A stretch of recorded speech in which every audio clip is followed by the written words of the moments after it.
يا صباح الفل، يا صباح الهنا، يا صباح الطاقة الإيجابية، يا صباح التوفير والتدبير والكلام الكبير قوي. الميزانية خرمت مني يا أم كريم بعد العيد وبعد رمضان. صلي على سيدنا النبي عليه الصلاة والسلام. زيدي سيدنا النبي صلى عليه الصلاة والسلام. هقول لك أفكار تمشي بيها بيتك، بس عايزة منك حاجة.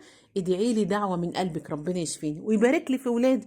حطي لي أحلى لايك يشجعني ان انزل لك فيديوهات تاني، انزل لك افكار تاني من قلب بيتي، افكار زي ما انتوا عارفين ام كريم في التوفير ايه ما بتهزرش. بصوا امنعوا الهزار بقى. صلوا على سيدنا النبي عليه الصلاه والسلام. حبيبتي اللي في القناه بتقول لي يا ام كريم، بعتلي تعليق بتقول لي يا ام كريم انا كنت بجيب حاجات بالقسط، تمام كده اهوت، بدفع كل شهر 1000 جنيه. خلصت القسط او تقريبا فاضل لها قسطين او حاجه زي كده، هو في التعليق بتاع الفيديو بتاع امبارح. فبتقول لي ايه رأيك اخلي ال1000 جنيه ديت اجيب بيها طلبات للبيت كل شهر؟ لا، لا، امشي زي ما انتي. هي هتخلص القسط تمام كده اهوت، وبتدفع كانت للقسط ده 1000 جنيه. عايزة بقى تجيب طلبات في البيت وتزود في البيت، لا انا مش موافقة. ليه يا ام كريم؟ ما هتجيب حاجات وتمشي بيتها. لا، ال1000 جنيه دي تتشال اكنك لسه ما خلصتيش القسط. اسمعي مني، اسمعي مني تمام كده اهو.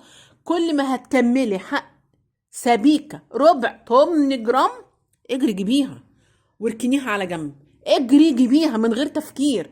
ال1000 جنيه مشيها زي ما هي انها تتشال. كانت بتتشال في القسط، شيليها تمام كده اهوت، ومشي نفسك زي ما كنتي. انا بقول لك وبنصحك لوجه الله تمام كده اهوت. صلوا على سيدنا النبي عليه الصلاه والسلام. الناس اللي طالبه مني ميزانيات كتير، قسما بالله العظيم قريت كل تعليقاتكم، وباذن الله باذن الله ميزانيات يعني ميزانيات يعني ميزانيات. تمام، كلها افكار توفير. القناه بتاعتي خدي لفه فيها لو انت لسه جديده عندي، هتلاقي افكار توفير، هتلاقي ميزانيات حقيقيه تمام كده هتمشي بيتك، لاني انا بمشي بالميزانيات دي. الميزانيه قبل ما بنزلها بمشيها على بيتي، بشوفها صح ولا غلط في ظل الظروف اللي احنا فيها. ام كريم، احنا دلوقتي عايزين اللي انت بتقولي عليه دوت، الدنيا غاليه والميزانيه يا سيدنا النبي عليه الصلاه والسلام باظت وراحت في 60 داهيه. تمام كده هو زي ما بكلمك، في ناس دلوقتي بتشد في شعرها. ليه؟ احنا قبضنا بدري تمام، وصرفنا بدري، والعيد جه وكل سنه وانتم طيبين كحك وبسكوت ومش عارف ايه، وفي ناس كان عليها حاجات دفعتها، هتعمل ايه؟ تمام كده، ما هو العين بصيره واليد قصيره.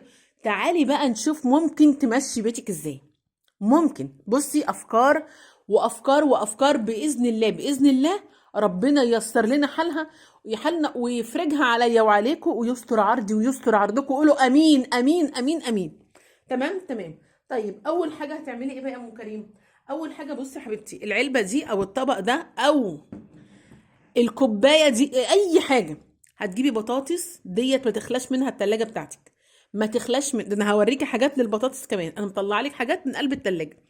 بصي ديت كده بحطها في التلاجة، مقشراها وحطها، حط عليها ايه يا ام كريم؟ شويه ملح، بس مش اكتر من كده. طيب بقالها قد ايه؟ النهارده دوت تالت يوم، تالت يوم مخرطه قشرتها وغسلتها ومخليها زي الفل، وحط عليها حبه ملح. بتطلعيها بايه؟ تطلعيها بمقصوصه اهي، بصي كده تمام كده. ايدك ما تتحطش فيها ابدا. لو ايدك اتحطت فيها الميه هتريم. يعني ايه هتريم؟ هتعمل ريمه. يعني ايه؟ يعني البطاطس ريحتها هتبقى وحشه وهتبوظ. تقعد معاكي قد ايه كده يا ام كريم متقشره ومتخرطه تمام؟ تقعد معاكي من يوم لحد 4 5 ايام. دوت كده ببقى انا ملياه بطاطس تمام. بعمل منه ايه؟ نفطر منه، نتغدى منه تمام، نتعشى منه، عيل سندوتش. دوت اساسي على رف التلاجة بتاعك، اساسي تمام كده. جايه من بره ومستعجله، انت مقشره البطاطس هتاخدي بالمقصوص، هتدبي ايدك، بوظت الدنيا، بوظت الدنيا وش. طب انا عايزه اوريكي حاجه تاني. بصي البطرمان ده اساسي عندي، البطرمان ده اساسي، اعمليه عندك. دوت بطرمان ايه يا ام كريم؟ ده بطرمان بطاطس مهروسه تمام كده اهو. باخد بصي حتى في المعلقه، باخد منه بالمعلقه. دي بطاطس مهروسه بقالها قد ايه دي يا ام كريم؟ بقالها 11 يوم. البطرمان ده بقاله 11 يوم. عاملاه ازاي؟ بص هي مصفره من معلقه الكركم، مش اكتر من كده. تمام، او شويه من الكاري. بس انا حاطه عليها ايه؟ حاطه كركم. وانا بسلق البطاطس سلقت البطاطس وهرستها بشويه زيت وشويه ملح وكمون، ورحت معبياها في البطرمان. لو انت نايمه وابنك عايز ياكل سندوتش ولا جوزك، تمام كده اهوت، حد هيجيب طبق بمنتهى النظافه، بمنتهى النظافه، هياخد بالمعلقه، تمام، وهيحط في الطبق. بصي البطاطس كانك لسه عاملاها. تمام. طبعا قربت تخلص، قرب البطرمان ده يخلص، لازم البطرمان ده يكون عندي على طول على رف التلاجة. تمام، وديت كده على رف التلاجة. حلو. ممكن تحطي بقى في علبة ببطرمان في اللي يعجبك، هنا تاخدي بالايه؟ بالمقصوصة. طيب ايه تاني يا ام كريم؟ بصي بقى يا حبيبة قلبي، العلبة دي لا غنى عنها ابدا. العلبة دي لا غنى عنها ابدا. العلبة دي فيها ايه؟ فيها مش، تمام كده، مش المشكلة مش عاملاه بايه؟ عاملاه بزيت، بزيت وسنه من الشطه، بس مش اكتر من كده. زيت وسنه من الشطه. طب نحط عليه مثلا قطايه كده يا ام كريم ولا حاجه؟ القطايه تحمضه، القطايه تحمضه. طيب لما تعوزوا تاخدوا منه بتاخدوا ازاي؟ باخد بالمعلقه في الطبق، عايزه اقطع عليها فلفلايه بحط، عايزه اقطع عليها طماطمايه بحط. تمام كده. ديت حاجات في بيت مصري. انا ماليش دعوه باليوتيوب والكلام اللي بيتقال في اليوتيوب، انا بتكلم معاكي بما يرضي الله. تمام كده. طيب في حاجه تانية يا ام كريم؟ طبعا في، طبعا في. بصي بقى هوريكي حاجه مهمه جدا جدا جدا. اهي، حطي احلى لايك لام كريم، احلى لايك لام كريم بتتكلم معاكي بما يرضي الله. طيب انا دلوقتي بصي العلبه دي كده اهي، فيها ايه؟ فيها قطعه من الجبنه القريش، قطعه. بصي يا حبيبتي، انا الاول كنت بجيب بالكيلو، بالكيلو الجبنه القريش. والله طيب هقول لك على حاجه، انا اختي كانت بتجيب مثلا زي بالكيلو بالاتنين كيلو. كنت احطهم في ايه؟ كنت احطهم في العلبه وعليهم شويه من الملح، بس مش اكتر من كده. كانوا يقعدوا معايا مش عايزه اقول لك بالشهر. تمام، الكيلو. طب انت دلوقتي بتجيبي بالقطعه ليه يا ام كريم؟ بصي يا حبيبتي، اولا الحاجه بقت غاليه قوي، اولا الحاجه بقت غاليه قوي قوي قوي قوي. حلو كده، ما اقدرش اجيب بالكيلو زي الاول، بجيب بالقطعه، بجيبها بصي مغلفه كده. منين؟ من اي محل بقاله، مش لازم بقى من السوبر ماركت والكلام اللي احنا بنسمعه ده. انا بجيب قطعه جبنه قريش، سحبت القطعه دي وعملت بيها حاجه، يبقى العلبه دي فاضيه، يبقى لازم اجيب فيها قطعه تاني. طب ما تجيبي قطعتين، والله انا لو عليا اجيب 10، اجيب 20، بس ديت ميزانيتي، ديت حياتي اللي انا راضيه بيها وحباها. حطي احلى لايك لام كريم، وسيبك من اللي بترسلك رص وتحطلك وتقولك جيبي وخلي ومش عارف ايه، والدنيا رخيصه، الدنيا غاليه جدا. انا بتكلم بما يرضي الله ورسوله. تمام كده. يبقى بص البطاطس قشريها وحطيها، بطاطس مهروسه في بطرمان. البطرمان بصوا يا جماعه، عايزه اقول لك بردك على حاجه، البطرمان ده ما ياخدلكيش مساحه ابدا على ايه؟ على رف التلاجة ابدا، ما ياخدش مساحه. عشان كده انا تملي تلاقيني ايه؟ في عندي بطرمان بطاطس مهروسه. تمام كده اهو. طب في بطرمان ايه تاني يا ام كريم عندك؟ كان عندي بطرمان عسل وخلص، عسل اسود وخلص والله. كان بيودي يعني ان انا احطه، بس هو خلصان وغسله البطرمان. فباذن الله باذن الله لما اجيب تاني هوريك، لان انا عندي بطرمانات اساسيه، في بطرمانات بردك خلصانه عندي من قبل رمضان ما جبتهاش لانها ما ينفعش احطها في رمضان. البطرمانات ديت بقى بصي هنزل لك بيها فيديو، بس لما شفت تعليقاتك ولايكاتك اللي هتشجعني انزل لك بيها بطرمانات مهمه جدا، موفره جدا، مغذيه للعيال وبتشبع كمان. صلوا على سيدنا النبي عليه الصلاه والسلام، زيدي سيدنا النبي صلى عليه الصلاه والسلام. بصي بقى يا قلبي، عندك ايه في البيت؟ عندي كل خير يا ام كريم. هوريكي حاجه تدعي لي عليها باذن الله، باذنك يا رب وبفضلك يا رب. بصي العلبه دي طبعا من رمضان اهي، تمام كده. العلبه دي فيها ايه؟ العلبه دي فيها تمر. بصي التمر دوت ايه؟ التمر دوت طري. تمام، ما عنديش تمر طري، عندي تمر ناشف. ولا يشغل بالك، هقول لك بردك تعملي ايه. التمر ده ممكن تعملي فيه البدعه، زي هقول لك مثلا ممكن تعملي بمعلقه سمنه، معلقه سمنه هتطلعيها كده من النوايا بتاعتها وتهرسيها. بصي خليكي معايا، هتهرسيها في الطاسه بشويه بمعلقتين ميه، معلقتين ميه.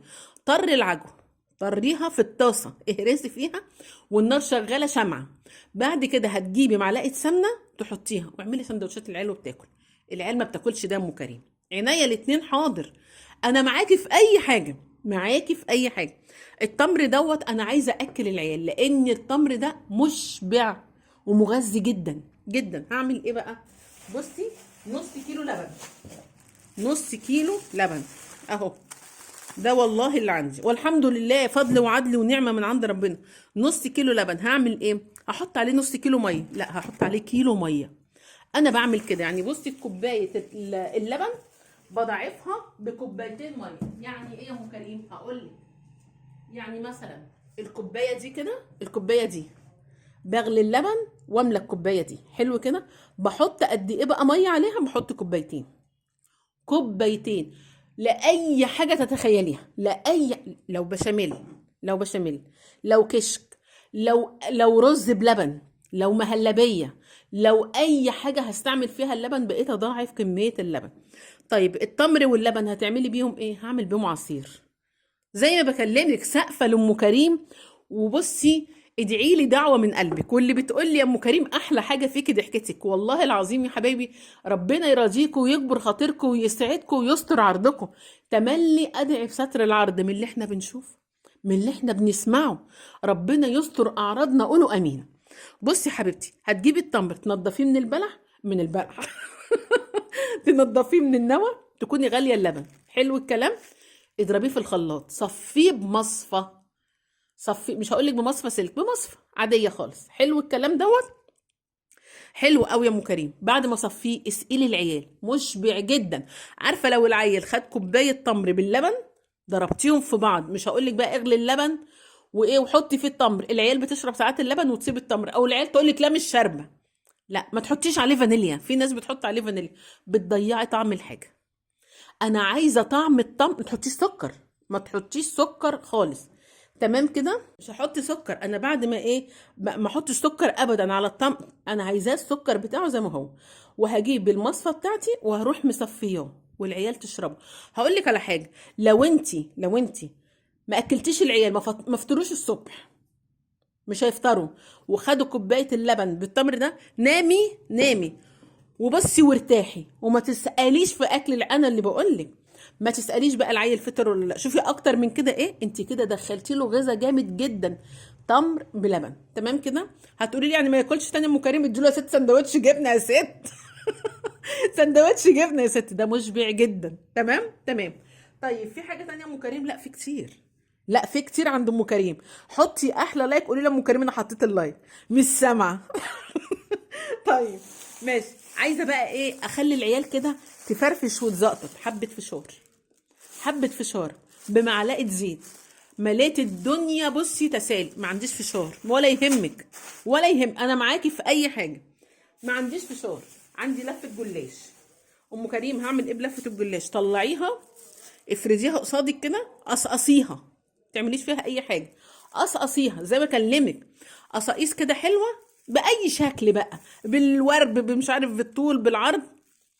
نزليها في الزيت، مش ما تحطيهاش في الفرن، ما تحطيهاش في الفرن. ليه بقى؟ هقول لك على حاجه، انا ممكن اظبط الفرن. يعني انا كم كريم ممكن هحمر مثلا الجلاش او الكنافه او الشعريه في الفرن، او لسان العصفور، كل ده بحمره في الفرن. لكن انا في واحده غيري ممكن تحطهم تتحرق. تمام. والحاجه دلوقتي غاليه، هحط حبه زيت، تمام كده، عشان في ناس الحاجات دي تحب بقى تجرب تحط في الفرن تتلسع منها. لا انا هقطع لفه الجلاش ديت، يعني ورقتين 3 4. ما انا ما عنديش فشار. شوف انا بقول لك ايه حاجه وعكسها. هجيب مثلا ايه لفه جلاش، هاخد منها ورقتين 3، هقصقصهم، تمام كده اهوت، وهحمرهم في الزيت، هحمرهم في الزيت. طيب حمرتهم في الزيت، اعمل عليهم ايه؟ رش عليهم سكر بودره بس، واقدمهم للعيال. ما عنديش سكر، بلاش سكر يا سكر تمام، صلي على سيدنا النبي. حمريهم وحطيهم في الطبق، اللي رايح واللي جاي هيقزقز منهم. ديت بصي تسالي. لو انا ما عنديش فشار، بدل ما هروح اجيب لي 3 4 اكياس شيبسي ب 50 60 جنيه، ما عنديش ايه، ما عنديش جلاش، عندي سمبوسه بس ما عنديش الحشو بتاعها، نفس الموضوع، نفس الموضوع. جيبي السمبوسه، قصيها وحمريها في الزيت، حمرتها في الزيت. طب وبعدين يا ام كريم، رشي عليها شويه عسل، العسل بتاع الكنافه بتاع القطايف اللي باقي عندك، اللي باقي عندك. ما عنديش عسل، ما عنديش عسل. تمام كده هو. ممكن هتجيبي اللي هي مرقه كنور، انا ما اعرفش كنور مقاطعه ولا لا، اللي عارف يعني بصي اكتبي لي في التعليقات. انا لما بروح اشتري بقول له ديت مقاطعه، يقول لي لا يعني انت عارفه البياع بيبقى عايز ايه يبيع. رشي عليها شويه ايه، توابل، من توابل بطاطس، توابل جبنه، اللي ما عنديش ام كريم. بصي انا بقول لك ايه، واللي عارفه ان كنور مقاطعه او لا تكتب لي. طيب انا دلوقتي ما اعرفش او ما عنديش توابل الجبنه ولا البطاطس، اعمل ايه؟ اهو يا قلب اختك، يا سلام. ادي حبه كمون هرش عليه، بلاش كمون، حبه سماق بلاش، طب ماشي، حبه ايه، ها، اي حاجه، اي حاجه دوت. البتاع ده، لا اله الا والله نسيت اسمه دوت شويه فلفل اسود. تمام كده هو. طيب ده حبهان، اللهم صل وسلم وزيد وبارك على سيدنا محمد. ده حبهان. تمام كده هو. هحط حبه فلفل اسود، بلاش كل ده، هاخد حبه ملح وحبه كمون. تمام كده هو. وهرشهم على ايه، على حبه الجلاش اللي انا مقصقصاه ومحمراه في الزيت. تمام كده اهو، او انا اللي مدخلاه الفرن وزي القروبه خدت بالي منه زي ام كريم. كل الحاجات دي يا ام كريم مش عندي. تمام كده اهو. هعمل ايه؟ تمام. عارفه العيش؟ عارفاه، العيش بتاع الكشك، هو عارفاه. امسكيه قصقصيه، قصقصيه دوت بقى، دخليه الفرن، ما تولعيش الشوايه، ولعي الشعله اللي تحت، الشعله اللي تحت الفرن يعني، بس مش الشوايه. طلعيه هيتحمص، رشي عليه حبه ملح وكمون، واعزميني بقى عندي. والله العظيم بعشق اللقمه دي، مش قادره اقول لك قد ايه. بحمص كده رغيفين ثلاثه، واحطهم على ايه، على ترابيزه السفره، على الجزامه، على كومودينو، على الرخامه بتاعه المطبخ. بيبقى حلو جدا، اللي رايح واللي جاي وانا اولهم بنقرقش منه، بيبقى في منتهى الجمال. تمام كده. طيب ايه بقى يا ام كريم اللي انت عايزه تقوليه؟ بطاطسيتين زي دول. بصي انا البطاطس دي صديقه بيتي، ما اقدرش استغنى عنها. تمام. انا استغنى عن القوطه؟ ام كريم لا، القوطه ايه يا ست انت، حد يستغنى عن القوطه؟ انا استغنى عن القوطه ولا يهمني. انا سامعه ان القوطه دلوقتي ما اعرفش، في الناس بتقول ب 30 وب 40، والله اعلم. تمام كده اهو. لا ياكلوها التجار الجشعه ديت، ياكلوها بقى هم، خليها عندهم. تمام. انا هجيب بطاطسيتين زي دول. بصي خليكي معايا، بطاطسيتين زي دول، عليهم بصلايه، عليهم بصلايه، ادعكي البصلايه بشويه ملح وفلفل اسمر. حلو كده. فاكره الرز بتاع امي وامك زمان، الرز بتاع البطاطس؟ ايوه، اللي انت بتحمري البصله وتروحي ايه، مقطعه البطاطس مكعبات صغيره صغيره صغيره. اه والله الرز بالبطاطس بتاع امي وامك، الف رحمه ونور علمته، وربنا يدي الصحه للي عايش. الرز دوت هقطع البطاطس مكعبات صغيره، عليها بقى ايه، عليها قوطه مين يابا؟ لا لا لا لا لا، القوطه ديت لما ترخص انا ابقى اعبرها. تمام كده. ما تلويش دراع، انا ملياش دراع يتلاوي والحمد لله. انا ممكن اجيب، ايوه، باكو صلصه عادي. مفيش صلصه، هجيب ب10 جنيه ولا ب15 جنيه بابريكا من عند العطار، اخلي الرز لونه احمر، او معلقه صلصه بس، مش كده، مش اكتر من كده. تمام كده اهو. والقطه خليها لهم ام 30 و40 و50 دي، ياكلوها هم لحد ما ايه، لحد ما ربنا يأمر والحاجه ترخص، لان التجار فعلا بقت فيه جشع، ربنا يرحمنا يا رب. تمام. طيب انا هعمل بقى الرز ده. تمام كده اهوت، واطلع من جنبي بقى ايه، حبه فلفل كده اهوت مخللاهم، حبه لفت مخللاهم. الفلفل مخللاه ام كريمه ب 40 جنيه، مين اللي قال لك كده؟ لا انا مخلله فلفل، اما كان ب5 جنيه وب7 جنيه، وكيلو وربع ب10، وكيلو ونص ب10. تمام كده اهوت. طيب واللفت، طبعا اللفت انا مخللاه. تمام كده. هعمل حبه رز وحبه لفت، العيال ما بيردوش ياكلوا الاكل ده. لا دي مشكلتك انت، دي مشكلتك انت، ان انت مدلعه عيالك. بصي هتقولي لي بقى ايه، طب وده ينفع اكل للكبار؟ ده يا حبيبتي انا اولادي صغيرين بس ينفع للكبار، لان دي ميزانيتنا، ولا نروح نمد ايدينا عشان نملى بطننا وكرشنا؟ لا، احنا نقدر على روحنا، انا اقدر على نفسي ولا ايه، ولا الجزار يقدر عليا. في مثل بيقول كده بس مش فاكراه قوي. بلاش الرز، بلاش الرز ابو بطاطس، حطي له حبه عدس، اعملي لهم رز بعدس اصفر، ومشي نفسك. اعملي ايه، حبه مكرونه محمره معاها معلقه صلصه، ومشي نفسك. انسي القوطه، انسي القوطه دلوقتي لحد ما ترخص، سيبيها لهم ياكلوها. تمام كده اهوت، سيبيها لهم ياكلوها. اللي بيتأمروا على الناس دلوقتي ويقول لك مفيش نص ومفيش ربع، لا يا حبيبي، لا نص ولا ربع، خليها لك كلها. تمام كده، تمام. الفول بقى يا جماعه، الفول، الفول دوت ما يتقطعش من عندك. العيال ما بتاكلش الفول، العيال عامله زي حالاتي. انا لما باكل الفول بصراحه لان عندي القولون، ربنا يرحمنا، الحمد لله. تمام. بس انا بصي بعمل ايه بقى، بجيب الفول اضربه بعد ما اسويه، بعد ما ادمسه، بضربه ضربتين ثلاثه في الخلاط بس، وباكل منه والحمد لله. بلاش الفول المدمس، اعملي نابت. معرفش كيلو النابت يا اختي دلوقتي بقى بكام، ده حاجه بقت جنان. الفول النابت معرفش، ده واحده بتقول لي في الكومنتات الفول النابت وصل 70 جنيه. ده انا هعمل مشروع الفول النابت. تمام كده. طيب انا بقى هجيب الفول هو اهو، تمام كده اهوت، اغسله واشطفه حلو مره واتنين وتلاته، وانبته في البيت. ازاي تنبتيه في البيت؟ هتبيتيه يا حبيبتي في التلاجة عليه فوطه، الصبح تقومي ايه، تحميه. الله يرحمك يا اما، الف رحمه ونور عليك يا اما، ترحموا على امي. تمام كده، كانت تقول كده حمي يا بت الفول، اقول لها حاضر يا اما، الف رحمه ونور عليها. تروحي مطلعه الفول، غسلاه غسلتين تحت الحنفيه وبالفوطه عليه، دخليه التلاجة تاني عشان ما يحمطش. هتقولي لي الجو ساقعه، انا يا حبيبتي حاجتي كلها بحطها في التلاجة، ما بحبش احط حاجه على الرخامه علشان ما فيش لقمه تبوظ مني، ربنا هيسالني، ربنا هيسالني على كده. هتفضلي بقى في الليله دي الصبح وبالليل تغسلي الفول وتحطيه في التلاجة عليه فوطه، تصفي الميه منه. تمام.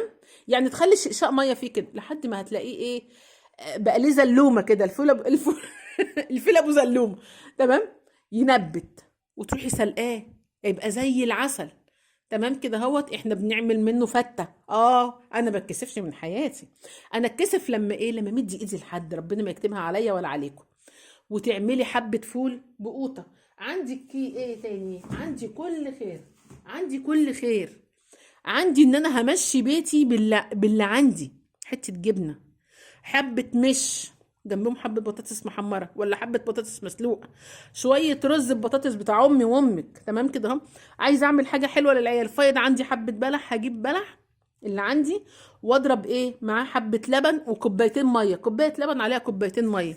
عندي سمبوسه لسه فاضله من رمضان، هقصقصها كده واعملها ايه، تسالي للعيال. عندي حبه جلاش، هجيب ورقتين اعملهم كده. عندي جلاش ممكن اعمل فطير بسكر، هتطبقيه الورقتين بمعلقه سمنه كده ايه، هتقلبيه في الطاسه ويطلع، رش عليه حبه سكر وشويه معلقتين لبن، مش اكتر من كده. هيبقى احلى فطاطري فيك يا مصر. تمام.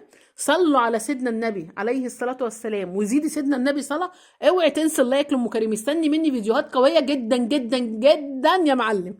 ملك الجمال المنشئه والمناطق المجاوره، ام كيمو. مع الف سلام، بالسلام.